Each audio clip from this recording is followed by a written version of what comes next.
مرحبا بكم أعزائي الطلبة مستوى الثانية بكالوريا علوم تجريبية علوم رياضية و SVT. Dans cette vidéo, je vais essayer de vous donner un résumé bien ciblé sur la notion de la radioactivité et la décroissance radioactive. Donc, je vais vous donner le maximum d'informations et le nécessaire que vous devrez savoir sur la radioactivité. Comme vous voyez, c'est sur la vécu, vous voyez lambda, vous avez n t égale à n0 exponentielle moins lambda t, vous avez tau, vous avez t1 demi. Ce sont les paramètres que vous devrez savoir. Et bien sûr, vous voyez les transformations mol, masse et particules. Et ici, vous avez l'atome dans sa théorie et qui est entouré par le noyau autour duquel gravitent les électrons. Donc, je vais commencer par la décroissance radioactive. Mais avant de commencer de la décroissance radioactive, il faut savoir c'est quoi un atome. Donc, c'est quoi un atome? C'est quoi les constituants? On sait qu'un atome, c'est la plus petite particule de la matière. Il est symbolisé, son symbole de l'élément chimique, c'est XAZ avec A, c'est le nombre de nucléons, et Z, c'est le nombre de protons, O d'électrons, et X, c'est le symbole de l'élément chimique. On prend par exemple le fluor, il a 19 dans le nucléon et 9 dans Z, 19 nucléons, 9 protons et 2 neutrons. Donc le symbole du noyau, donc c'est ça pour l'atome, c'est pour le noyau, donc il est constitué par des protons et des neutrons. Donc le neutron, comme son nom l'indique, il porte une charge qui est positive, et le neutron est son neutre. Donc le nombre de neutrons c'est Z, qui est égal au nombre d'électrons. Et pour déterminer N, c'est-à-dire le nombre de neutrons, donc c'est A moins Z, et dans notre cas, on a 9 protons et 2 neutrons. C'est ça, en grosso modo. Il faut savoir l'atome et s'y constitue les nucléons, le Z, etc. Donc, être capable de connaître chaque élément et les constituants de l'eau, que ce soit le nombre d'électrons ou bien le nombre de protons. Donc, je passe à une chose, une fois connaître l'atome, donc vous devez savoir c'est quoi un isotope. Un isotope, ce sont des éléments chimiques ayant le même Z, mais de A différents. C'est le cas, par exemple, ils ont le même Z que vous voyez ici sur le carbone 12, le carbone 13 et le carbone 14. Ils ont le même Z, Z est égal à 6 dans les trois isotopes, mais elles diffèrent par le nombre de nucléons. C'est-à-dire le premier, vous avez 12, le troisième, c'est 13, et le quatrième. Donc, ils diffèrent par le nombre de neutrons, puisque A, c'est le nombre de protons plus le neutron. Donc, ils diffèrent par le nombre de neutrons. Donc, on passe au noyau. Vous voyez que le noyau, il y en a certains qui sont stables et certains qui sont instables. Donc, connaître les isotopes, les noyaux instables et stables. Donc, le noyau instable, donc les noyaux stables, ils sont stables. Donc, ils ne vont pas se transformer. Par contre, les noyaux qui sont instables, ils vont se transformer. Et cette transformation, c'est-à-dire ce qu'on appelle un noyau radioactif.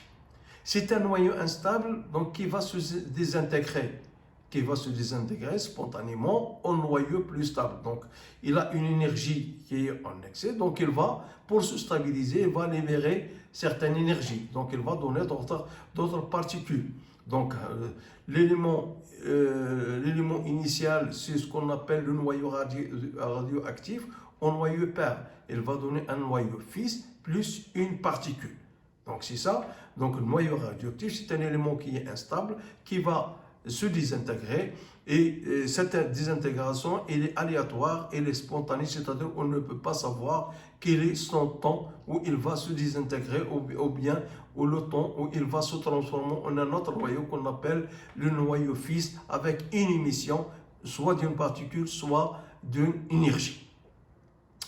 Donc maintenant, on va voir la loi de Dossoudi. Donc la loi de Dossoudi, une fois qu'il va se désintégrer, donc il y a un certain nombre de lois qu'il va respecter. Donc une réaction nucléaire spontanée obéit à la loi dite de Dossoudi, c'est-à-dire la conservation. Donc la conservation d'un nombre de charges électriques, Z, La somme des nombres de charges avant la réaction est égale à la somme des nombres de charges après la réaction, c'est-à-dire sigma de ZAV est égal à sigma de ZAP. Conservation de nombre de masse, c'est-à-dire le nucléon. Donc sigma de A, nombre de nucléons avant, est égal à sigma de AP. Et c'est une notion qui est très importante. Donc il faut respecter cette loi de Soddy, ou bien ce qu'on appelle la loi de conservation de Soddy. Donc pour les types de particules, on a vu que le noyau père, elle va se désintégrer, on a un noyau fils plus une particule. Alors ces particules peuvent soit une particule alpha, ce qu'on appelle une particule alpha, c'est l'hélium, ou bien on a les rayons bêta, et ce bêta, et il peut être soit bêta plus, soit bêta moins. Pour bêta moins, il va donner un électron, c'est-à-dire, vous savez que l'électron a une 0 moins avec 0 nucléon, mais une charge qui est négative, ou bien un positron, c'est-à-dire un positron c'est pour bêta plus, c'est-à-dire une charge avec une charge positive 0 et 1.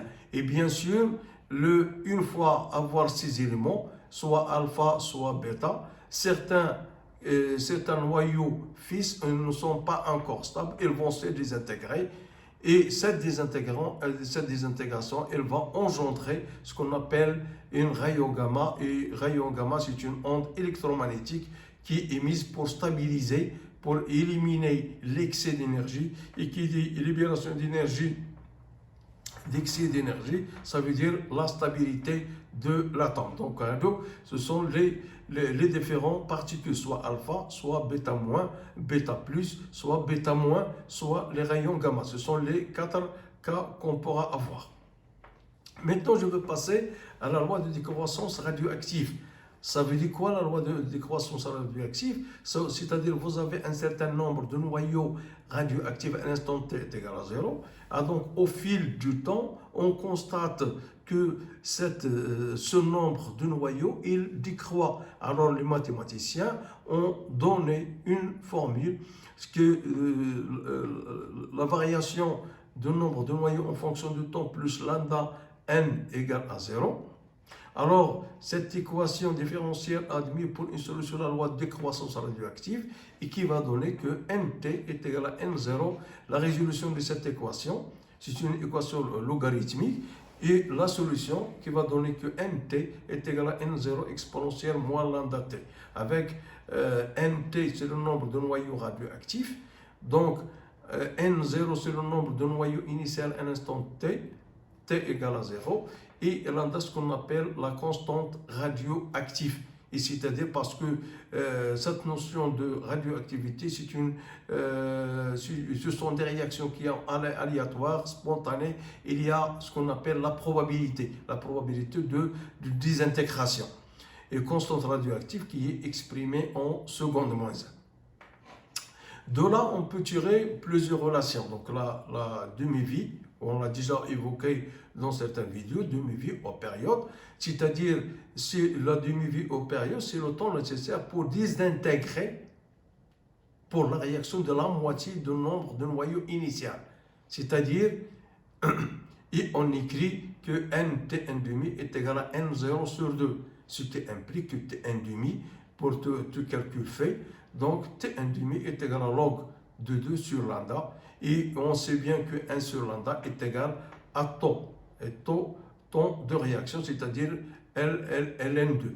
Donc l'activité, ça permet, on a nt est égal à n0 exponentielle moins lambda t, donc on remplace nt par n0 sur 2 à l'instant t, t1 sur 1,5. Donc ça permet de trouver le T1,5. Donc, connaissant le T1,5, je peux déterminer lambda, la constante radioactive exprimée en seconde moins 1, comme je peux déterminer la constante du temps, taux, qui est exprimée en secondes. Donc, c'est ça les différentes relations. Les trois, vous pouvez tirer les trois paramètres, T1,5, lambda et taux. C'est ça. Donc, dans le deuxième cas, on peut avoir l'activité AT. Mais il faut savoir, tout d'abord, il faut comprendre c'est quoi l'activité. L'activité AT, c'est une vitesse de désintégration.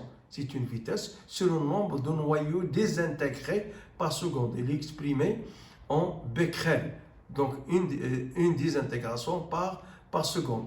Donc on a AT est égal à moins dn sur dt est égal à lambda nt est égal à lambda n0 exponentielle moins lambda t. Or A0 à l'instant t est égal à 0 est égal à lambda n0 est égal à n0 fois ln de 2 sur t. Donc AT est égal à A0 exponentielle moins lambda t. C'est ça ce qu'on appelle l'activité. Donc on a AT est égal à A0 exponentielle moins lambda t. Donc AT sur A0 est égal à exponentielle moins lambda t. Donc vous avez vu, j'applique le logarithme népérien. Logarithme népérien de AT sur A0 est égal à moins lambda t. Donc ce qui donne que t est égal à 1 sur lambda, logarithme népérien de A0 sur AT. Ou bien je peux remplacer 1 sur lambda par tau est égal à ln de A0 sur AT, où t est égal à t fois t égale à tau ln de n0 sur nt. Alors, ce temps qu'on a déterminé, on peut le déterminer soit à partir de l'activité, soit à partir de nt, n0. Cette relation permet de faire la datation. La datation, c'est-à-dire déterminer l'âge d'un échantillon donné, soit d'une source d'eau, soit d'un cadavre, soit d'une fossile, etc.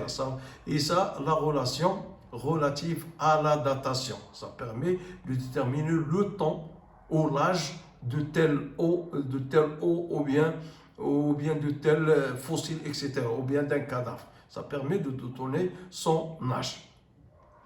Donc pour la loi de décroissance radioactive, à partir de l'équation nt est égal à n0 exponentielle moins lambda t, on peut tracer la courbe, ce qu'on appelle la courbe de décroissance radioactive. Qu'est-ce que vous constatez? Qu'à l'instant t est égal à 0, par exemple, vous aviez 16 noyaux. 16 noyaux au départ, à l'instant t est égal à 0. Donc, vous constatez que le nombre de noyaux désintégrés, donc le nombre de noyaux, ils se désintègrent. Ça veut dire qu'il y a une diminution du nombre de noyaux restants. Donc, ça, ce qu'on appelle une courbe de décroissance radioactive qui va obéir à ce qu'on appelle la loi de décroissance radioactive. De même, soit on peut le faire pour le nombre de noyaux, qu'on peut le faire pour l'activité. Mais qu'est-ce qu'on peut tirer de cette courbe? Donc, de cette courbe, je peux tirer le temps de demi-réaction. Le temps de demi-réaction qui correspond à nt n' est égal à n0 sur 2. Donc, on fait 16, la moitié de 16 sur 2, c'est 8. Donc, on va faire une projection sur la courbe de décroissance. Ça permet de donner le temps un demi. Et dans ce cas-là, la période ou bien la demi-vie, c'est un an ou la moitié, c'est-à-dire le temps au bout duquel la moitié de 6 noyaux s'est désintégré. Comme vous voyez ici, vous avez ici 8 noyaux. 8 noyaux, ça veut dire qu'on a au début, à l'instant t est égal à 0, on a 16. Donc, on a une désintégration de 8 noyaux. Et on constate qu'il y a une diminution au fil du temps. On a une diminution du nombre de noyaux restants. Donc, et aussi à partir de cette courbe, donc on trace la tangente à l'instant t égale à 0 à la courbe. Ça permet de déterminer taux. Donc, c'est le temps de réaction. C'est le temps de réaction qui a fait la réaction pour se désintégrer.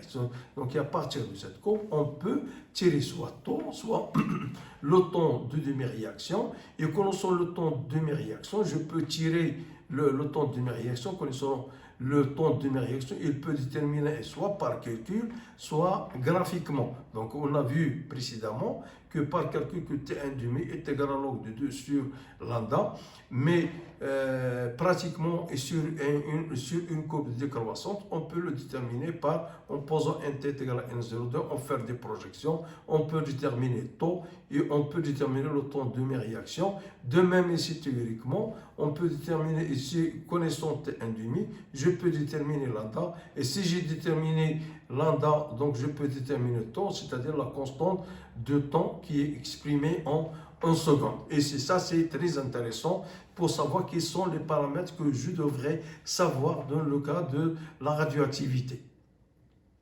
Maintenant, on va passer à un autre qui est très intéressant, c'est le pourcentage de désintégration. On sait bien que N, le nombre de moles, est égal à petit m, vous le connaissez sur la masse molaire.